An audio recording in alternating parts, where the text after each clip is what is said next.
Hey everyone, welcome back to my channel, Bob's Garage.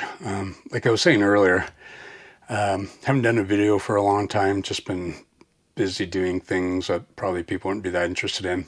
Anyhow, I was deciding to take the Jeepster out for a ride. Now, if you recall, I put all kinds of links to the series I've been doing this. I've been having a problem with this motor. I've been doing diagnostics. You can check out the last two videos. I think I've narrowed it down. But I came out to take a look at it, to start it up, and I was planning to take it out for anniversary ride. It's been sitting in storage this entire summer, so over a year now. Anyhow, first thing I did was take a look at the coolant level. And when I looked in there, it is completely dry. So next thing I figured, well, I better take a look inside the spark plugs and see a couple of cylinders. I know I had some cylinders that were a bit bad before. So I pulled those out, and you can see that one, great color. This one, a bit of brown on it, but still good color. And this one, well, very white, like moisture. So this is 2, 4, and 6, number 6. On the other side, number 1, very white. And then 3 and 5 were okay. So I said, okay, I decided to stick a borescope down the wet ones, see if we could see anything. And again, remember, there's coolants down now. Just as a recap, I did a pressure test about 3 or 4 videos ago to make sure that the coolant system was working properly, and it passed. I had it at 15 psi for like 20 or 30 minutes, and there was no drop. So I wasn't expecting anything. I was kind of thinking at this point in time, well, I probably got a leak in the radiator or a radiator hose. So I went and looked at the first cylinder, put the borescope down. I'll put this out for you. Morsky says the schlong. I'm going to see if I can set this up now so you can see.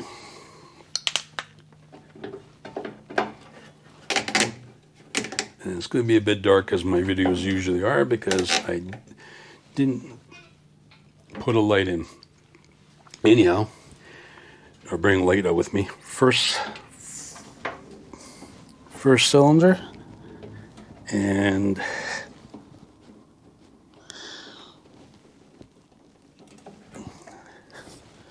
oh, that's a fight to get that in. And this is what I saw. I don't know how well that's going to show up on the camera. Probably getting all kinds of glare. Might just hit the record button here. Anyhow, looks fine.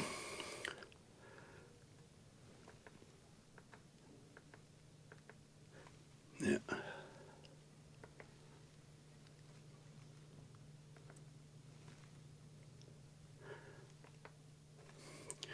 Bear with me here. I'm trying to tape this at the same time so I can insert it. Anyhow, it did the same to the other one that was showing a wet indication. I didn't find anything, so I wasn't too surprised. I figured, oh yeah, probably just a radiator leak. Then I decided to go into all the cylinders. So I went in, started with that one, and then went into this one, and I don't know if you can see that, but that's coolant. That's a lot of coolant. If I flick this, just take a look at the walls of the cylinder.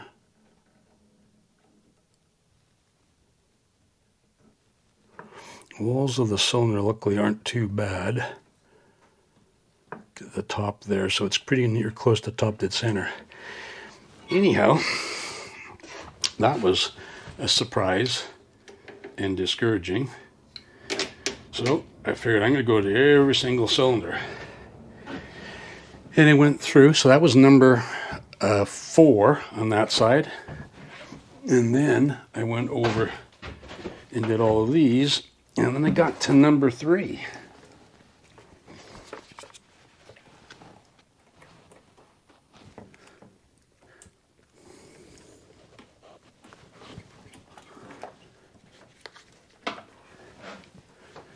Now, I don't know if you can see that, but number 3 is all full of water as well. Coolant specifically. So, not happy about that. I'm going to see if I can record this now too. Looks like it was.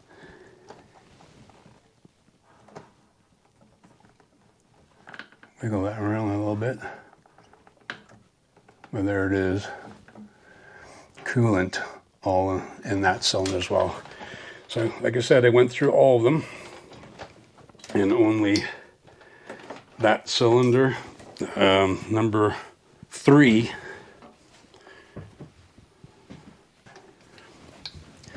so cylinder 3 and cylinder 4, the 2 middle cylinders now have coolant in them.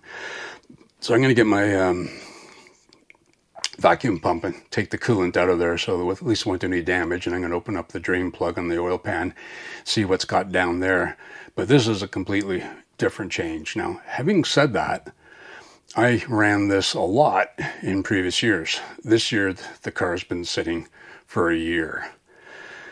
But it also passed the pressure test. So I already had from the previous videos concluded that there's a vacuum leak, likely, and it's in the crankcase. And if you look, one of the, I think 2 videos ago, and again, I'll put the links in there, you'll see I do a pressure test of the crankcase. Effectively, you seal it off. You put a pressure and vacuum gauge on there, and you should build up pressure inside the crankcase. And I wasn't. I was maintaining a vacuum. So leaking internally, but never coolant. I've never had to top coolant up before. So I don't know if it's just the fact this has been a slow seepage for this length of a time. Doesn't explain why number 6 and number 1 are showing signs of water. But the bottom line of all this, it kind of takes me back to what I've already concluded. I'm going to have to pull the top of this motor apart. I'm going to have to take a look at the heads, which I had machined for hardened valves, and check for damage there. I'm going to have to check the head gasket. Clearly, the only way you can get in water is leaking through the intake manifold into the cylinder. Pretty strange, because in 4 and 3, that's the center, there isn't any coolant around those. The coolant through the head is circulated around the outmost parts. Got a gasket here I can show you. Again, sorry for the lighting. That's not the right one. So looking at this gasket, I can't see the whole thing, but you've got coolant passage, intake, heat crossover, intake, and then another coolant passage over here. So it's going to be leaking from that gasket, from that port, or the one on the other side. That doesn't make any sense. That doesn't make any sense at all, because coolant isn't in those 2 areas. Now, it's possible that it's leaking inside the intake manifold and running into those cylinders. Don't know. But that's got me a little bit perplexed. It's possible it's a head gasket. That would make a little bit of sense. But again, in the head gaskets, I believe in the head gaskets, you've got coolant and coolant, and these are the bolt holes. And I'm not sure about these. I believe these 2 are coolant or oil, and I'm pretty sure these are oil here. Anyhow, this center cylinder So this center cylinder here, you either have to, this either is coolant, which is really small, which doesn't make sense. That doesn't make sense, so that's oil passage. But this part is throwing me off because I'm pretty confident that's oil, that's coolant, and that's coolant. And I'm not sure about these other ones here, but I'll find out. Anyhow, the next step was inevitable anyways. I was planning it. I knew I had to do something because of the failed crankcase pressure test. I knew I had an intake manifold leak. The coolant, though, is throwing me off. Hopefully I don't have both an intake manifold and a head gasket. I'm ordering both anyways because I'm going to probably take a look at the heads for cracks. The fact it's on both sides also doesn't make sense. Anyhow, I'll post or keep you posted. This video is just to show what I've found so far. I'm going to get the coolant out of the motor, and the next video I do will be tearing apart the motor. Okay, I'm not sure how the audio is going to be on this, but it's kind of windy out. But move the car into the garage, so I got some working room. You're pretty much just working on a top-end motor to do this. Oh, by the way, I'm not sure where I finished off last. I think I basically concluded when I wasn't sure about where the leak would come from. I've learned a few things, so it's been several days. Some of the parts arrived, but I went back and looked at some of my old repairs, pictures of old repairs. I've had the heads off before to do camshaft and exhaust seats, so it got me thinking. So I was looking at this, and I think if I was going through the head gasket and I was trying to explain or trying to figure out, thinking these smaller holes here were for oil.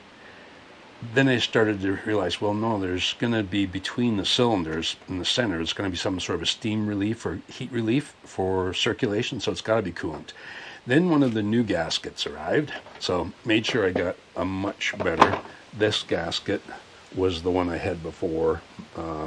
It's got a ring on it, but like I said, that's about it. I decided to spare no expense wasted here on this. And then I recall from looking at this and from my previous videos, that is a passage for coolant. So it's possible for the center cylinder to fill up if there's a failure here. Like I said, it's kind of strange where it can go from there to there. You would think it's going to take the path of least resistance, but there is coolant in that area, so it's possible it's leaking around this area. So I don't know for sure. It is strange. It's less likely that it's going to be through the intake manifold, because as I mentioned before, by the way, I got things set up here a bit. As I mentioned, coolant goes, picks up off this rear port here. That's for the heater, but there's actually no crossover. The only crossover you have is at the front. So to get the middle cylinder, so what you have here is, this is, I don't know if you can see it all right. This is, I think, the number 2. I think this is number 4. And that is the heat crossover. Let's just go to the other side.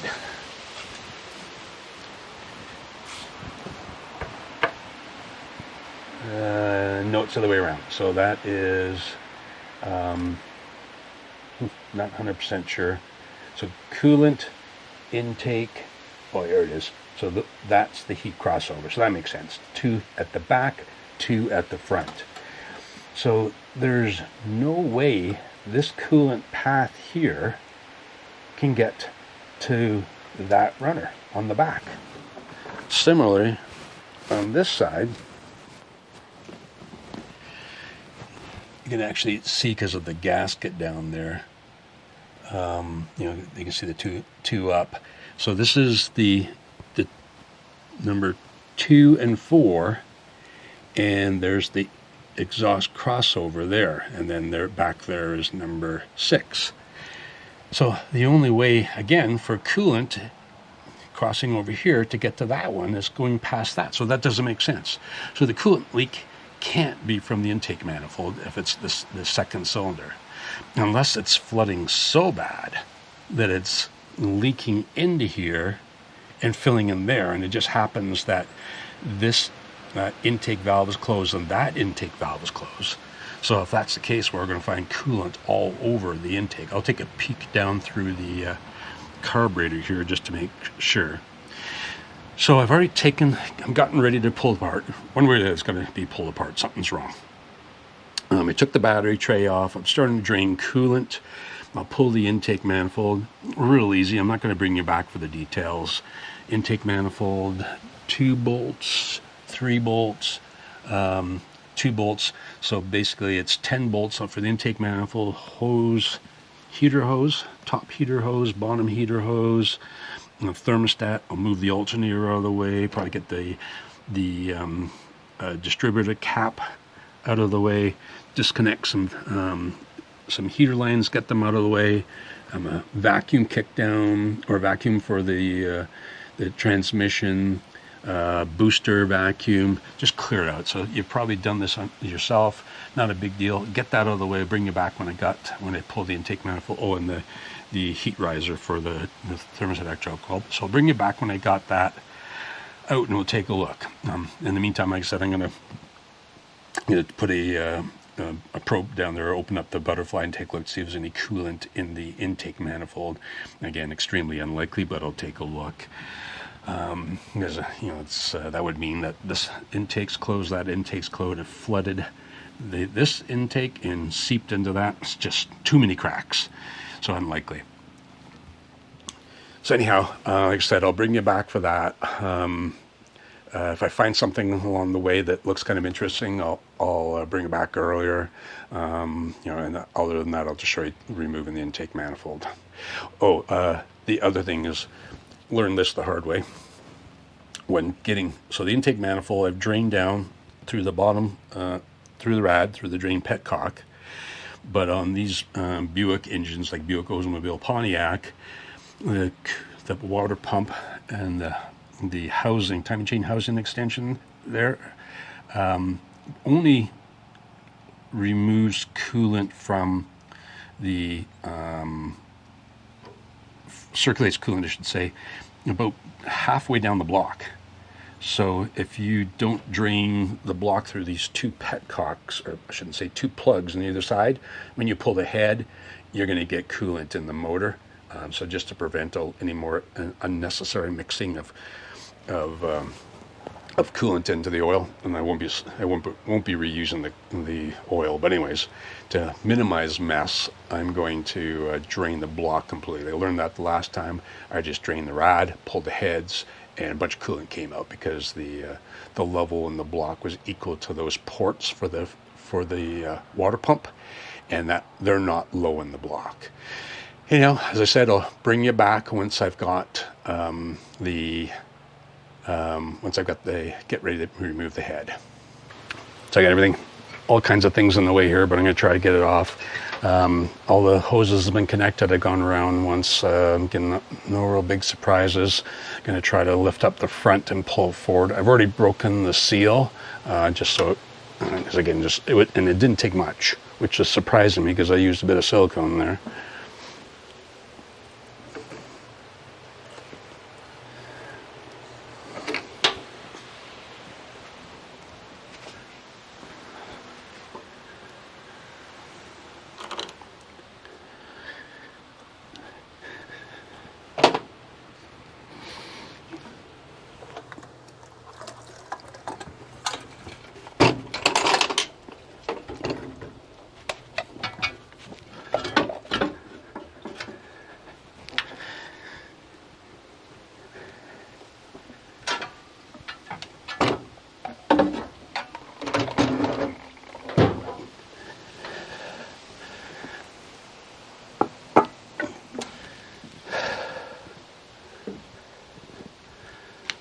I'll get you in there. So the only disadvantage with doing this is the silicone sort of hides the forensics, if you like. So in here, I see very wet intakes, and that's fine. That's probably gas. You can see the coolant passages here. So it looks like I just got a film of silicone across the back. That's the coolant. Now that's blocked. This one's the only one that flows, and then there's the passages at the front.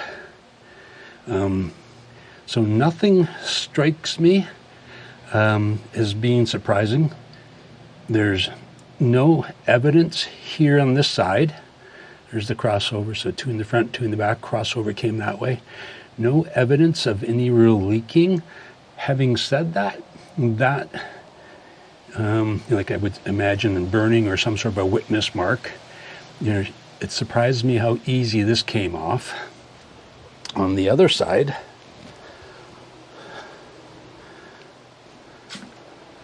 looking here, get you in real close.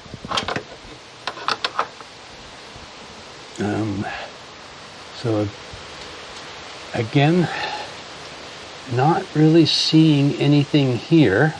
That again is the layer of silicone that I put on, very thin layer. And again, that gasket came off real easy, surprisingly easy, but nothing really surprising. That's got a good contact there.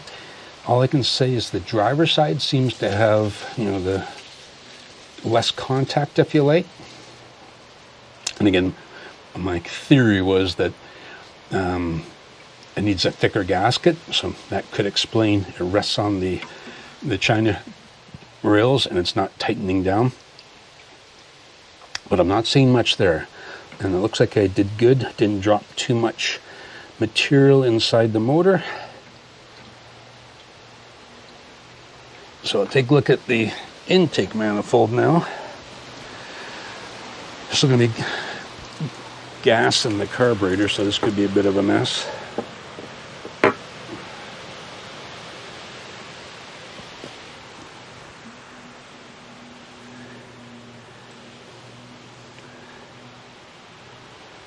So again, looks fine. Not seeing anything there that would be either a coolant leak, and again, this is the only passage at the back. This is the front to get to the middle cylinder. You'd have to go from here through there and into that. So there doesn't look bad. It's again, maybe not good contact. So this was the what do you call it? That was the driver's side, the passenger side. The driver's side, which looked like it didn't have as good a contact. So let's look at that. And you can see this is blocked, so no coolant flows there. So coolant is ready to go through here, past there and past there. So it's just not likely. In terms of air leaks, well, yeah, maybe there. That silicone pulled clean off. I don't see any there. Maybe I didn't have good contact there. Maybe that's the problem. You can see a very thin layer, but I'm not seeing anything that really jumps out as a vacuum leak there, but it's possible. No damage. It's a hard one. Just flip it back this way again.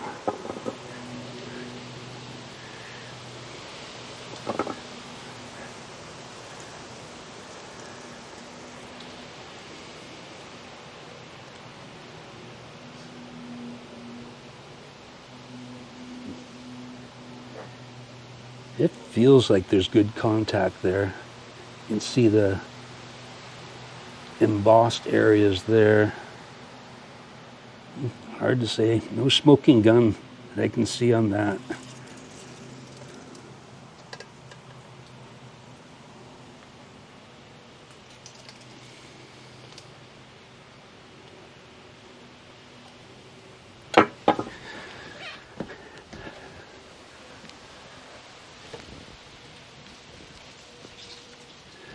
So what I think I'm going to do is get a borescope down inside some of these areas, see if I can get a better look.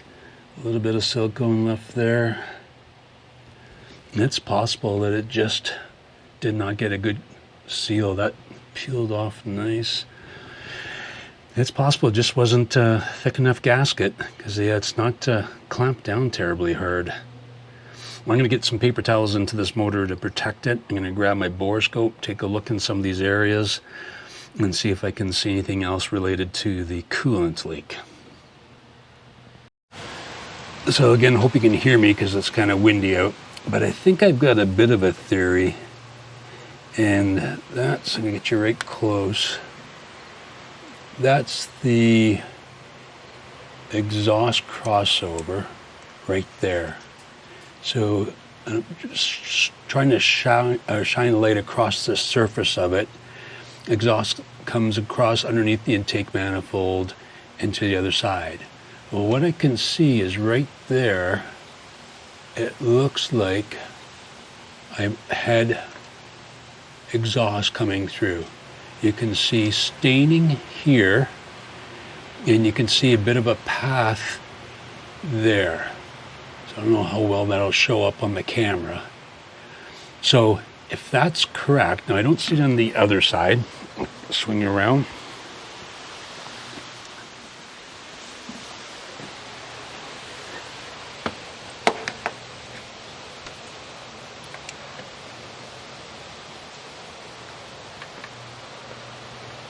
I'll try to do the same thing there. Mind you, it looks there, sorry. Okay, so looking at this side, I do see the same type of staining, but I see a bit more buildup on the bottom. So that one looks like it was sealing tighter. I think I'm trying to see things now. But again, back to this side. It looks like it may have been leaking. See, there's evidence of what could be exhaust residue past the gasket. That's just a square port, so it looks like there's exhaust leaking. So what that would do is leak exhaust gases into the crankcase.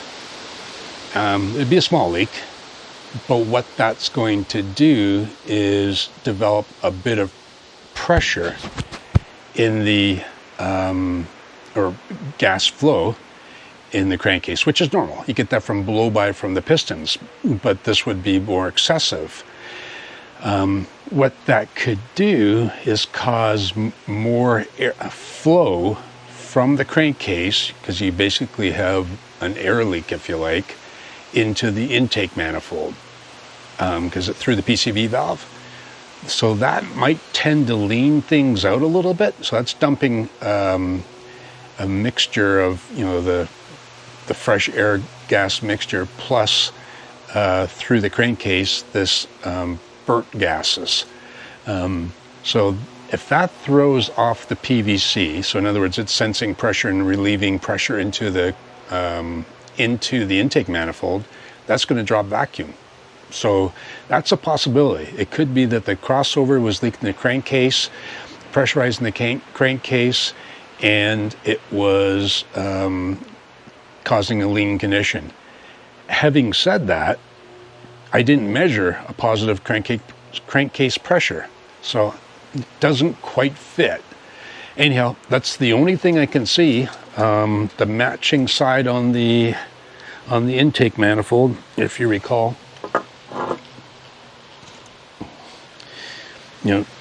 shows staining here, exhaust coloration. And it's not terribly bad though. The gasket still looks good. But anyways, it's there does seem to be a bit of a leakage in that area. So it's a possibility. It's a slim one, but it's a working possibility for now anyways. I'm going to clean things up here a little bit and get manifold into a clean area, and I'm going to start getting ready for pulling the heads off now. That's a separate problem. Coolant inside the, we can clearly see there's no way it can get into the intake manifold. So that's got to mean blown head gasket, I'm hoping. Could be a lot worse, but we'll see. So I'm going to start pulling the heads off now. I'm going to try to do it with leaving the exhaust manifolds in the body of the car. Just take the bolts out and see if I can slip them up that way. I think I can. I think that pretty much goes straight up. So I'll bring you back for that. Again, pretty straightforward. The only remaining thing I got to do now is get the alternator bracket out of the way. One bolt there, the bolt for the alternator, one below, get that out of the way.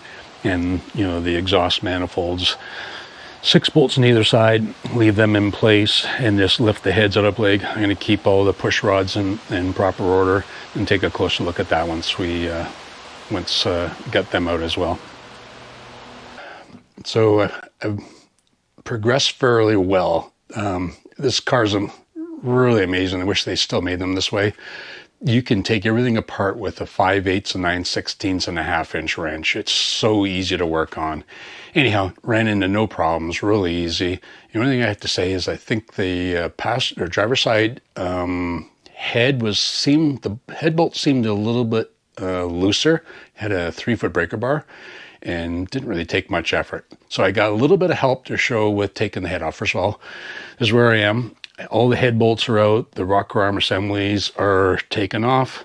Got them stored. I'll cover them with a little bit of plastic bag to keep the dust out. So heads are off. Everything came out really well. Came off really well. No problems anyway, or no problems at all with removing it. So I got a bit of help. I'm going to have somebody here to help with the camera while I pull the heads off. Don't judge me on my camera skills. Okay, pass this off. So I've already loosened the heads off as well, but you're going to be seeing them the first time just as much as I am. And like I said, I've had these off before because I had... So you can see the heads there. Of course, the one with the coolant and the leak. This is a little bit disappointing and surprising. I'm going to set this down. So the head stayed on with the block. And if you want to come around to this side over here, what's to me is surprising is this is a Felpro gasket. So this is a good quality gasket, and that's what I'm putting back on. You can see the residual from the coolant here. So that's this side. So for coolant to get in, it's going to have to have leaked from here or from there, which means going across this way, which really doesn't make sense. I'm going to go try to pull off the other one now. This one's a little bit harder to get at.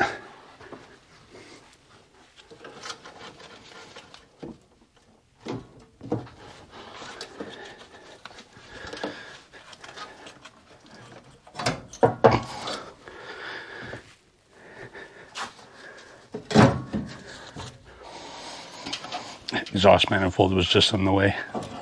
Okay. You can see I got myself into a bit of a jam here.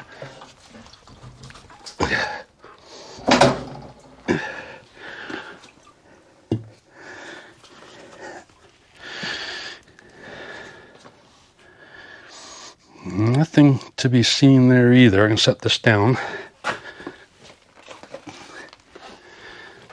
So I can get my gloves off here.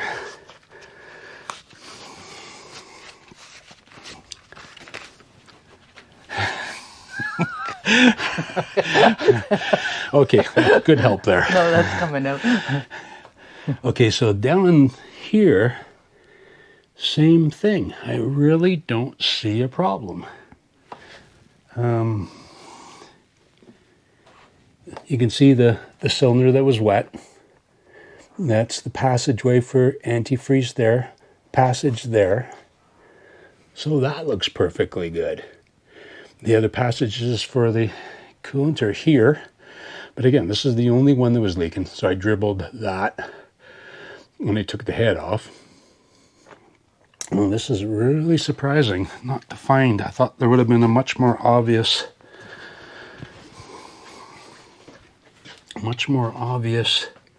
problem here. So what I'm looking for is signs of a trace, like a mark. You can see right there I got a little lip of carbon, but I'm not seeing anything around the ceiling edge here. That's come off, but I'll take a look at the back side of these, but on this side it doesn't look to be a problem. Maybe I'll do that now.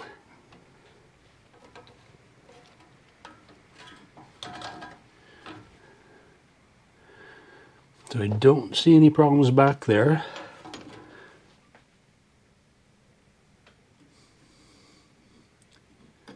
These gaskets look like they're in great shape.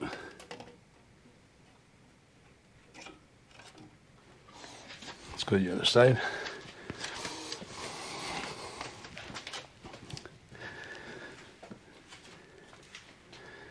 And here, just not seeing anything. I'll take a closer look. You can see a lot more carbon here. Maybe that's it. Just 1 second and get a flashlight. It's a little harder to see in here. In the way. I'm going to switch positions here. But if you look up here, you can see right there, material coming out. I don't see that in the other cylinders. All the way around that. Now that could just be corrosion from the coolant in there. But really nothing. I actually thought I had a different style head gasket in there. Unfortunately, I'm not seeing anything that really stands out as a problem here. So that's coolant passage, oil passage, and oil passage, and a coolant passage. So coolant to get in here has got to be leaking underneath. And you definitely can see that there's a lot more material here. If you look in this and you see a very clean step between the gasket and the cylinder head, but over here there's junk all around that side. So let's go to the other side.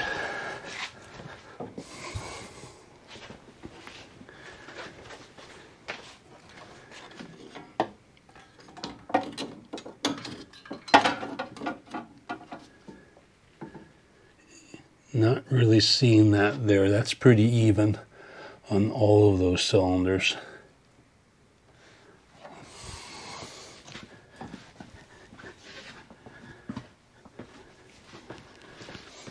Making the office manager run around, or the garage manager run around an awful lot here.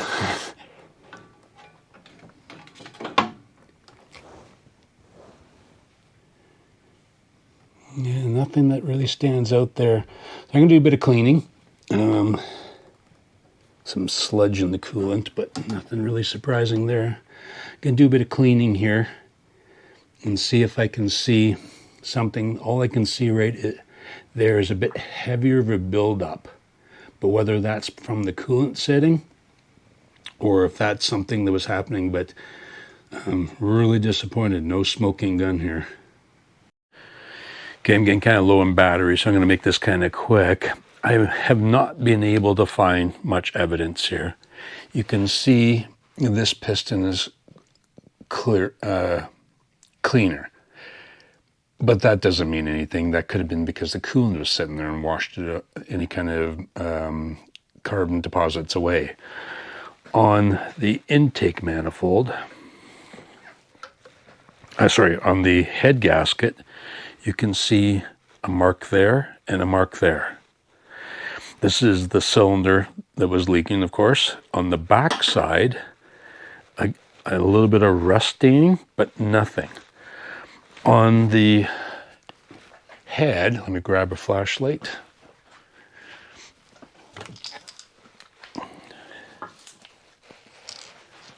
on the head, you'll see, maybe you won't see too well. Sorry for the bad lighting here.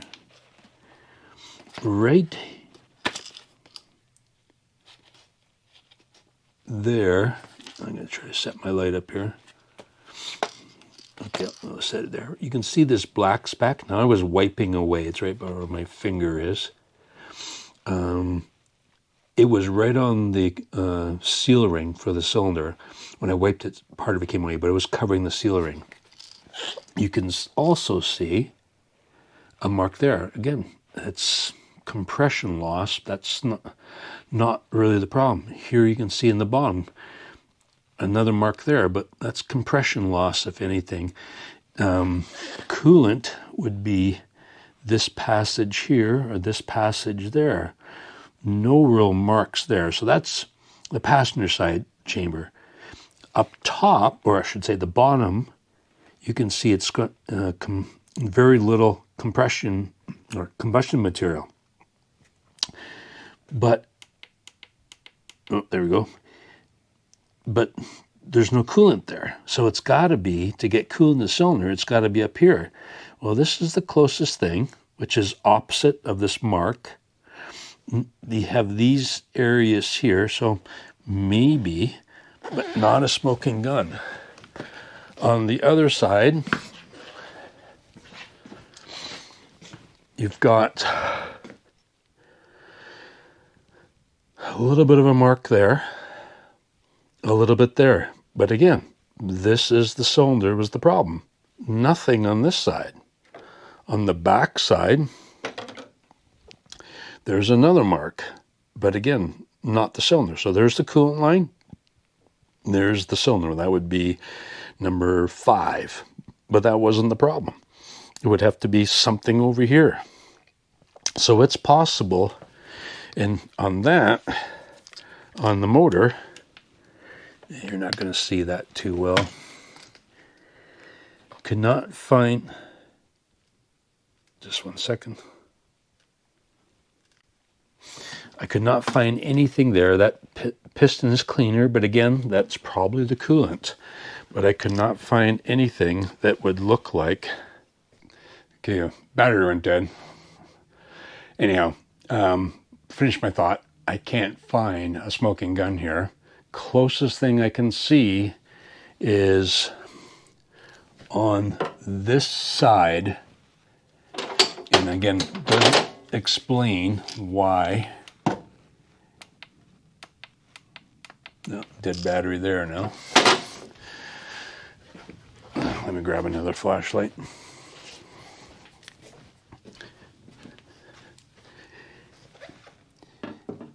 The closest I can see is there is a heavier buildup around here, and no sign of coolant leak across there. The closest thing I see here is some carbon tracking, so it's got to be up here, and it's that spot right there. But again, you can see the ring of the compression seal in the head gasket is fine. So, not sure. But that's all I can see. The other side's got the burn marks, but the problem has got to be on both sides. So no clear evidence. What I think I'm going to do next, well, I can do it now. I'm going to grab a straight edge and just to check to see if there's a warp in the head.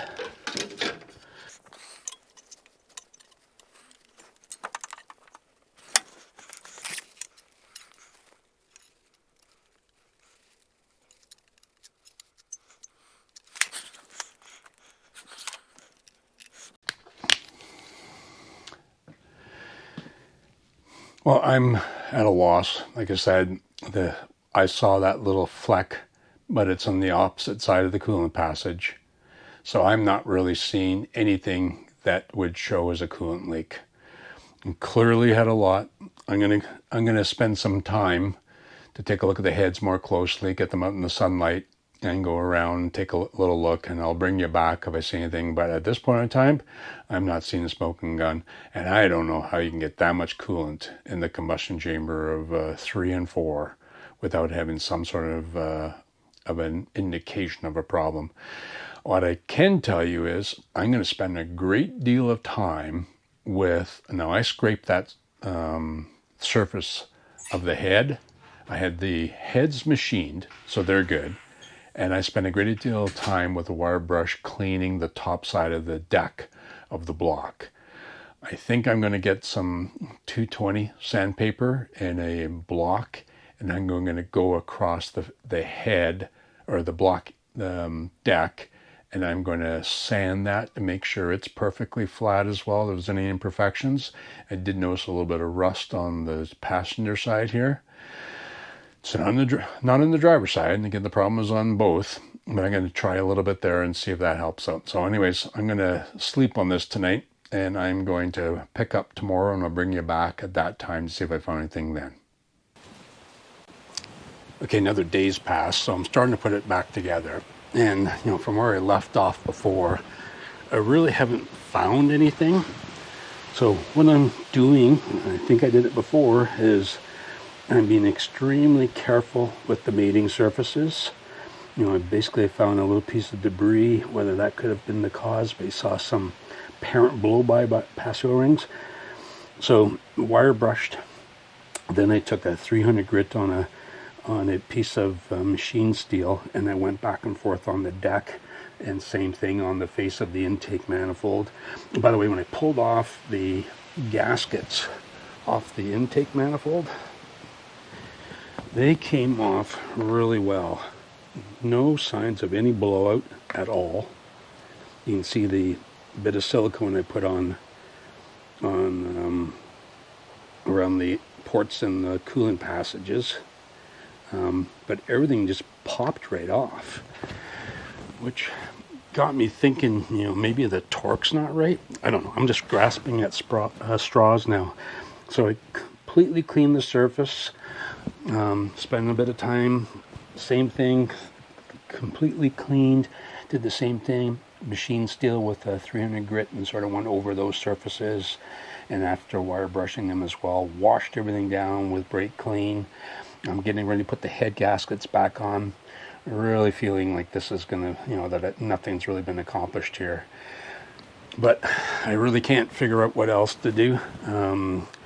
Once I get the heads on, and I dry fit, by the way, all the parts before, because I was thinking, well, maybe the heads got decked, that they might have, I don't let the compressor cycle.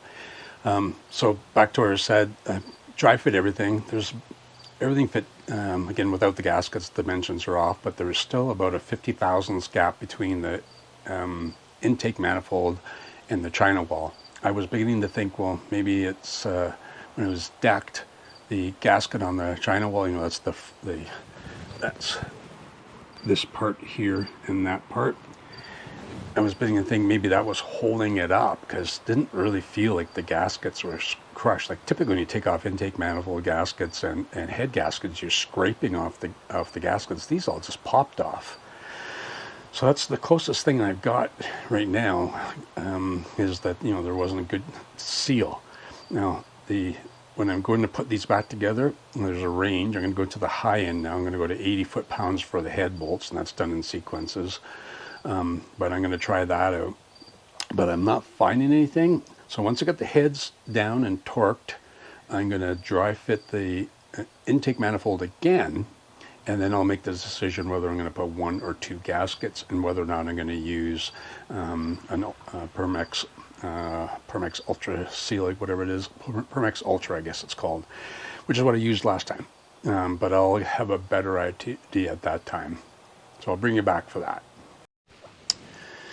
Okay, this is a quick update where I am now. I can't remember where I left off. I've torqued the heads on. One thing I saw, I went through a manual I've got for Kaiser Jeep, And the one thing that I'm not sure about that I didn't do last time, but I did do this time, was a thread sealant on the bolts. What got me thinking here is that you've got, these are the bolt holes here. So, and then this is the coolant. So I was worried about this area. Get out the light here a bit. I was worried about this seal, but this might seep. It doesn't seem likely, but for the sake of a little bit of Permex sealant on the thread, it didn't look like there was any there before, but it's hard to tell. So I put that on. The second thing, and I took it to the maximum of 80 foot-pounds, follow the bolt torquing sequence. Now, the thing I'm going to do different though, and this is the exact same gaskets. They're all Felpro gaskets, not sponsored. Felpro intake. I really wanted to use a pressed steel one, but they seem to be no longer manufactured. They're not available, and I couldn't get one the last time I ordered it, and when I went to order one this time, just no delivery. So it looks like it's currently out of stock. So the thing I'm doing different is I decided not to put two gaskets. I put the China gasket, the China wall gasket. I'm going to turn this off so you don't get the flickering. Hopefully you can see all that. So I put the China wall gasket in, and I follow the instruction. What I did before is I sealed the gasket to the intake and then dropped it again, whipped it on 100 times just to make sure there's no debris whatsoever. And what I'm doing is just putting the two locating bolts and there's wiggle room here. So I put the two locating bolts in to the intake manifold, and I slide this along the China gasket, and then I'm going to there is a proper orientation for this. I'm going to slide the gasket. This is a two-handed job here.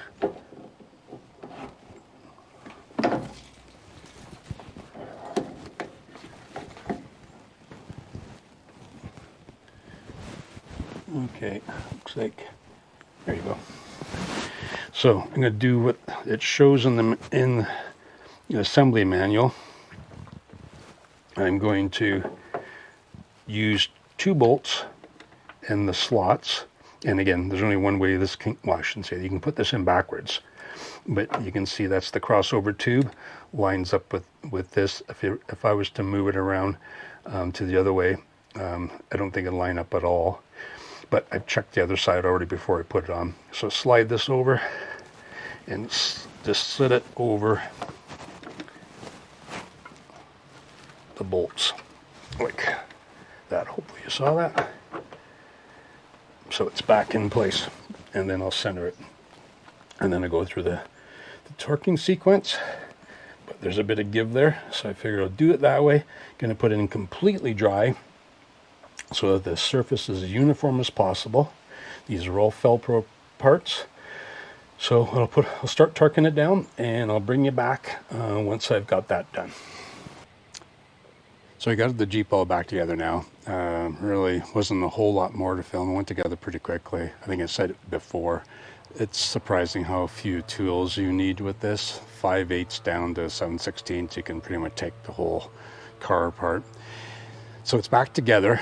I got the intake manifold gaskets here and the head gaskets. And like I said earlier, I couldn't really find anything significant. These are all Felpro. Not sponsored or anything in any way.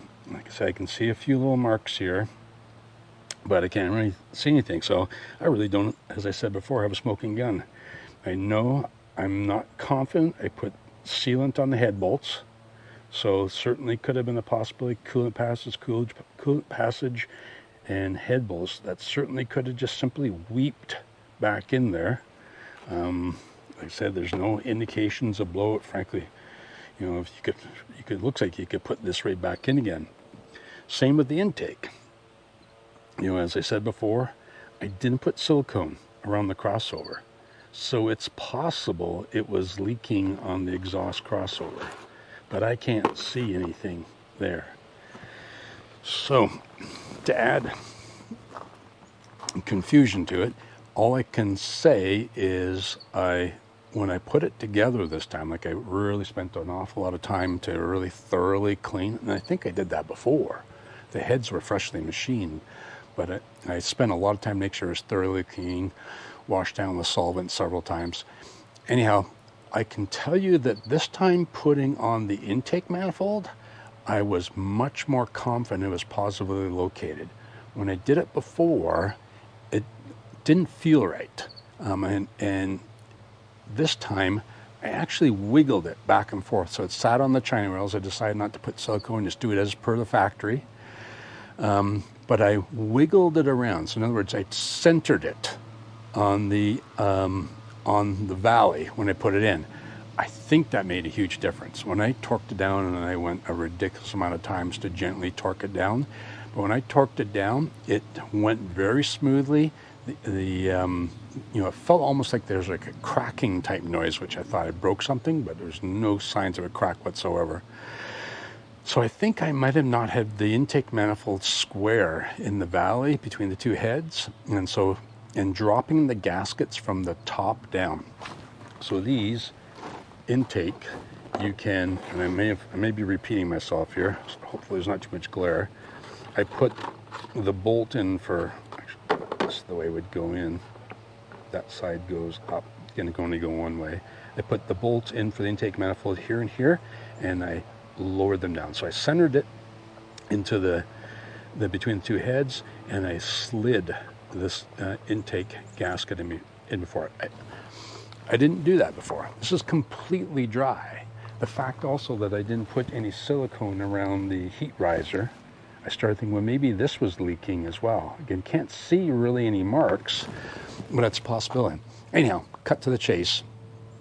Vacuum is up to about 17, still low, but I think it was only 15 before. It might have been only 14, so it's up to 17 now. But it is running way smoother. So when we used to come to a stop, it would just a lope, boom, boom, boom. The whole hood would shake back and forth. Now it is extremely even. So you could tell before it almost like there was like a miss, but it wasn't. It was just like a weak cylinder. Now it is just, it's a very even. It's still not as smooth as a V8 or an inline 4, but I think it's the smooth. It doesn't sound like it's in any way missing or any cylinder is uneven. So real happy about that. And way more throttle response. You can chirp the tires now. So really impressive from that perspective. So I think I've solved the problem. Again, without finding any issue. I'm not 100% sure, but I think they solved the problem. And I think it's the sealant on the head bolts. They kept the coolant from seeping in, although I don't think I was really any gross leaks. And I'm going to retorque after, I think it says 500 miles. And I think the way in which I put the intake manifold in, centering it and evenly torquing, I think that made the difference. But yeah, it's definitely a lot smoother now. You just get a flutter, if you like, as opposed to a lope. So, and an on-fire, and that's what the comments I got in all my previous videos, expect it. I understand what everybody's saying, but with an on-fire, expect a rhythmic tone, even though uneven, and I think I got that now. So I have to say I'm not sure what the problem was. I have to say I'm fairly sure I fixed it, but I'm much happier with the performance now than I had before, and really that's all it comes down to. So this has been a long video. I hope it was useful. I'm going to put some links to my other videos on this so you can sort of see the history. Thanks for watching.